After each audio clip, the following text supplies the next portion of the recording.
లేదు, ఎక్కడ కూడా ఈ యుద్ధం తగ్గే అవకాశం కావచ్చు, యుద్ధం తగ్గి పరిణామాలు కావచ్చు కనిపించట్లేదు. ఎందుకు ఈ మాట అంటున్నా అంటే ప్రధానంగా 2-3 అంశాలు ఇక్కడ ప్రభావితం చేస్తున్నాయి కళ్యాణ్. ప్రప్రథమంగా ఇక్కడ వినిపించే మాట ఏంటంటే కనుక అమెరికా కావచ్చు, యూరోపియన్ యూనియన్ కి సంబంధించి ఒక ప్రశ్నను, ఒక అంశాన్ని తెరమ తీసుకొస్తున్నాడు మాట్లాడితే జెలెన్స్కీ.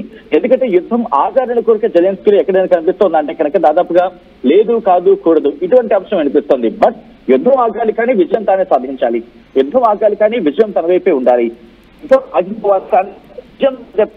ఈ యుద్ధం వచ్చేలా మాట్లాడుతున్న సందర్భం ఇక్కడ దీన్ని నేను కోట్ చేసే ప్రయత్నం చేస్తాను. ఎందుకంటే కొద్ది రోజుల క్రితం ఇటు అమెరికా అధ్యక్షుడు ట్రంప్ తో యూరోపియన్ యూనియన్ కావచ్చు, యూరోపియన్ యూనియన్ లో ఉన్న జెలెన్స్కీ కావచ్చు, యుక్రెయిన్ కావచ్చు, వీళ్ళందరూ భేటీ అయిన పక్షంలో ఒక అంశాన్ని, ఒక విషయాన్ని తెర మీదకి తీసుకొచ్చారు.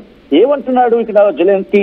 ఇక్కడ అమెరికా బలమైన దేశం, యూరోపియన్ యూనియన్ బలంగా ఉంది. మీ 2 దేశాలు ఇంత బలమైన దేశాలు కాబట్టి మరి ముఖ్యంగా ట్రంప్ బలమే. ఇక్కడ ఇంకొక అంశం ఏంటంటే ట్రంప్ను పొగిడాడు. ట్రంప్ ఏమంటున్నాడు? చాలా బలమైన వ్యక్తిని, చాలా స్ట్రాంగ్ పర్సన్ ని నువ్వు నీ దేశం కలిస్తే చాలు పుతిన్ ఆటోమేటిక్ గా దారిలోకి వస్తాడు అనే అర్థం వచ్చేలా ఇక్కడ చెప్పుకొచ్చాడు. దాంతోపాటు యూరోపియన్ యూనియన్ కి సంబంధించి కూడా మాట్లాడుకొచ్చిన సందర్భం. సో ఈ క్రమంలోనే ఎందుకంటే ఎప్పుడైతే ఈ చర్చలు ముగిసిన తర్వాత పుతిన్ కావచ్చు, లేకపోతే రష్యా కావచ్చు, ఎక్కడ అంత ధీటుగా సమాధానం ఇచ్చిన సందర్భాన్ని చూడలేదు. కానీ ప్రస్తుతం మారుతున్న పరిణామాల నేపథ్యం చూస్తూ ఉంటే కనుక ఇటు జెలెన్స్కీ కూడా యుద్ధాన్ని కోరుకుంటున్నాడా? ఒకవేళ ట్రంప్ కూడా దాదాపుగా ఆ డిస్కషన్స్ అలస్కాలో జరిగిన భేటీ తర్వాత 2 వారాల టైం మాత్రమే ఇస్తున్నాను అని అర్థం వచ్చే ఒక మాట మాట్లాడాడు ఈ మధ్యకాలంలో. అంటే ట్రంప్ కూడా ఒక అడుగు వెనక్కి వేస్తున్నాడు.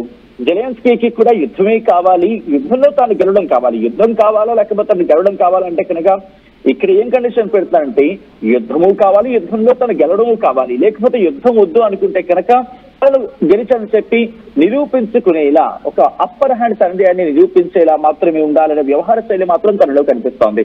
అఫ్ కోర్స్ నీ దగ్గర శక్తి ఉండొచ్చు గాక, కానీ నిన్ను తక్కువ అంచనా వేస్తే ఎవరైనా తిరిగి కొడతారు అనే అంశానికి సంబంధించి మాట్లాడుకునే చర్చ జరుగుతూ ఉంటుంది. కాబట్టి పుతిన్ కూడా అదే చేస్తున్నాడు. మీరు ఏదో త్వరగా తెలుసుకోండి, బికాస్ నాకేం నష్టం లేదు, బికాస్ నా వ్యాపారం బానే ఉంది, నా జీడిపి బానే ఉంది. మీరు అందరూ అనుకుంటున్నారు నా మీద యుద్ధం ప్రకటిస్తే యుద్ధం కొనసాగుతూ ఉంటే నా దేశ జీడిపి మీద లేకపోతే నా ఇన్కమ్ మీద దెబ్బపడుతుందని చెప్పి.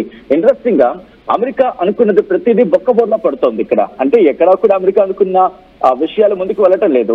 ఏ అంశాలైతే అంటే జెలెన్స్కీ మీద పెట్టుకుని యుక్రెయిన్ మీద నుంచి రష్యాకు మీద దాడి పురుగొల్పిన సందర్భం గత చరిత్ర కనుక చూసుకుంటే, అంటే 2022 చరిత్ర చూసుకుంటే, సో అప్పటి నుంచి ఏదైతే అమెరికా అనుకుంటుందో అంటే యుద్ధం చేసే క్రమంలో ఇటు రష్యా బలహీనపడుతుంది, రష్యా బలహీనపడిన పక్షంలో పుతిన్ ఆటోమేటిక్ గా దారికొస్తాడు, ఇటు అమెరికా కావచ్చు లేకపోతే యూరోపియన్ యూనియన్ దేశాలు ఏం చెప్తారు చేస్తారు అని అనుకున్నాయి. బట్ ఇక్కడ ఏమైందంటే ఇటు ఏ వ్యూహం అయితే వాళ్ళు అనుకున్నారో అదే వ్యూహం బెడిసికొట్టింది. ఇప్పుడు అదే తిప్పుకోవడంతో వాళ్ళకి ఏం చేయాలో అర్థం కావట్లేదు. ట్రంప్ కూడా మాట మార్చేసే రకం అని చెప్పి పుతిన్ కి అవగాహన ఉంది. కాబట్టి పుతిన్ కూడా ఏమి దానికి సంబంధించి తను పెట్టిన కండిషన్స్ ని ట్రంప్ ఒప్పుకునేలా చేశారు తప్ప ట్రంప్ పెట్టే కండిషన్స్ కి ఎక్కడ లొంగలేదు, ఎక్కడ తగ్గలేదు. అటువంటి క్రమం మనం చూసాం. సో ఇప్పుడు కూడా అదే జరుగుతోంది. యుద్ధం ఆపాలి అని పుతిన్ కి ఉంది. ఎందుకంటే ఆబ్వియస్లీ ఎందుకంటే తనకు ఆల్రెడీ మ్యానుఫ్యాక్చరింగ్ లో కావచ్చు లేకపోతే డిఫెన్స్ సెక్టర్ కావచ్చు రష్యా కాస్త ముందుకు వెళ్తున్న సందర్భం కనిపిస్తోంది. ఇటు వాణిజ్యం కూడా పెంపొందించుకోవాలనుకుంటుంది. అఫ్ కోర్స్ ఈ యుద్ధం కాస్త ఆర్థికంగా మారే అవకాశం ఉంది కాబట్టి పుతిన్ కి కూడా యుద్ధం ఆగాలనే ఉంది. బట్ జెలెన్స్కీకి సంబంధించి కండిషన్స్ ఒప్పుకోవటం లేదు. జెలెన్స్కీని ఇన్ఫాక్ట్ యుక్రెయిన్ దేశంగానే ఒప్పుకునేందుకు సిద్ధంగా లేదు రష్యా. సో ఈ క్రమంలో చర్చకు కూర్చునేందుకే సిద్ధంగా లేదు ఎవరు? రష్యా. పుతిన్ సంబంధించి మాట్లాడుతున్న సందర్భంలో జెలెన్స్కీ ముందు. సో ఈ క్రమంలో ట్రంప్ ఒప్పించాడంటే కనుక అది ఒక బిగ్గెస్ట్ థింగ్ అయ్యి ఉండొచ్చు గాక. కానీ ఇక్కడ ఇదే జెలెన్స్కీ వ్యవహార శైలి ఇప్పుడు పుతిన్ కి తలనొప్పిగా మారుతోంది. ఎందుకంటే ఏ దేశాన్ని ఏ వ్యక్తిని తను అగ్రీ చేయడానికి తను యాక్సెప్ట్ చేయడానికి సిద్ధంగా లేడు. అదే దేశంగా అదే దేశ అధ్యక్షుడిగా పేట్లు ఎగిపోతూ మాట్లాడుతూ ఇదే రష్యా మీద అవాకులు పేలుతూ ఉంటే కనుక ఉండదు పుతిన్, ట్రంప్ కాదు. సో ఆబ్వియస్లీ తన దాడి తను చేస్తూనే ఉంటాడు, తన దాడిని తను కంటిన్యూ చేస్తూనే ఉంటాడు.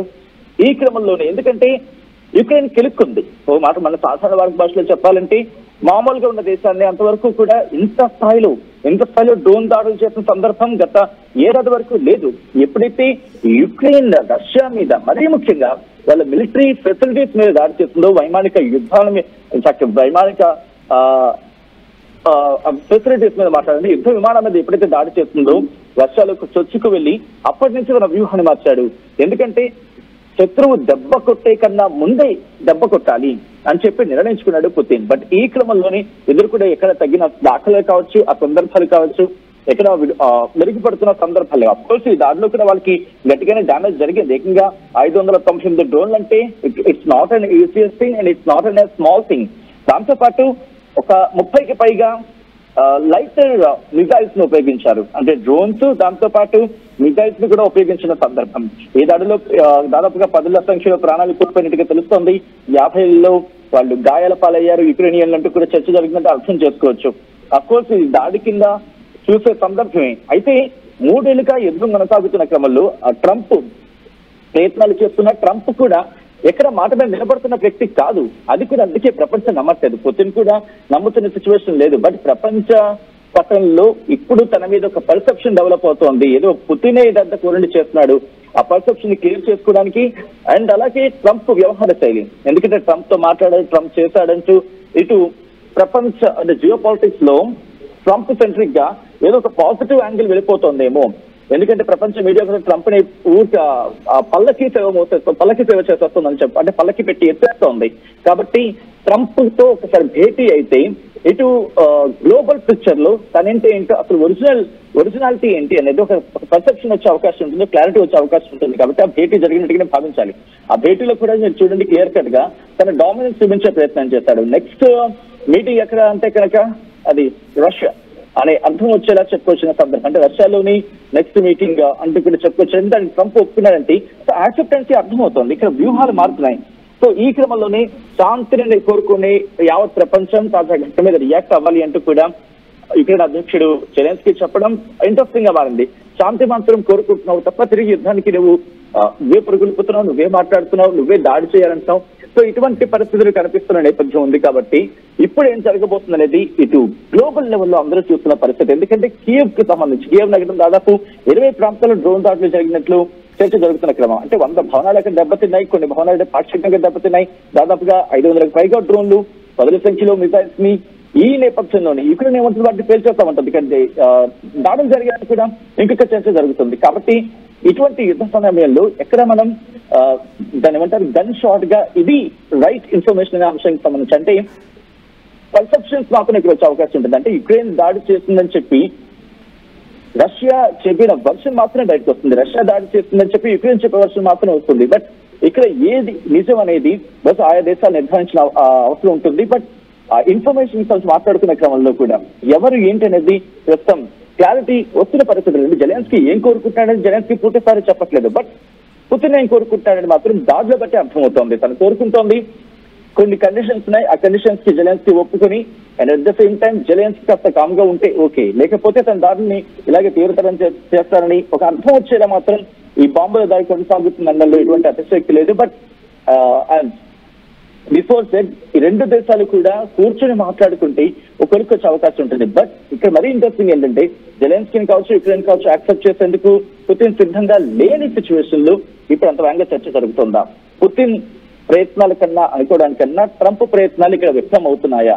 ఇదే అంశం ప్రస్తుతం చర్చకు వస్తుంది. ఎందుకంటే ఇక్కడ జెలెన్స్కీ ట్రంప్ చెప్తున్నాడు, ట్రంప్ కండిషన్స్ పుతిన్ పెట్టిన కండిషన్స్ ని ట్రంప్ ఇక్కడ జెలెన్స్కీ చెప్తున్నా ఇక్కడ కండిషన్స్ ఓకే అవుతున్న సందర్భం లేదు. ఒకవేళ ఓకే అయితే కనుక పార్టీల క్లారిటీ వచ్చేది.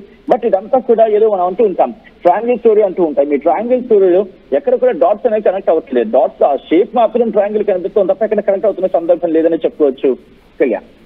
Right Sachin, thanks for the update. మనం చూస్తే కనుక ప్రస్తుతానికైతే యుక్రెయిన్ పై రష్యా మరొకసారి విరుచుకుపడింది. మనం చూస్తే 2022 నుంచి ఇప్పటిదాకా యుక్రెయిన్కి సంబంధించి దాదాపు 1 కోటి మంది ప్రజలు ఒక ఏరియా నుంచి ఇంకో ఏరియాకి సురక్షిత ప్రాంతాలకు వెళ్ళిపోయారు. అలాగే సగానికి పైగా అక్కడ ఏదైతే పంటలు పండించే ప్రాంతం ఉంటుందో అదంతా కూడా ప్రస్తుతానికి నిర్మానుష్యంగా ఉన్నట్టు తెలుస్తుంది. సో మొత్తానికి యుద్ధం అయితే ఎవరికీ మంచిది కాదు. సో రానున్న రోజుల్లో మరి యుద్ధం ముగిసే అవకాశాలు ఏమైనా ఉంటాయా లేదా అనేది ఒక్కసారి చూడాలి. ప్రస్తుతానికైతే యుక్రెయిన్కి సంబంధించిన కీవ్ నగరంపై రష్యా విరుచుకుపడింది. 600 మిసైల్స్, 600 డ్రోన్స్, అలాగే 50కి పైగా మిసైల్స్తోని దాడి చేసినట్టు చాలా క్లియర్గా తెలుస్తుంది.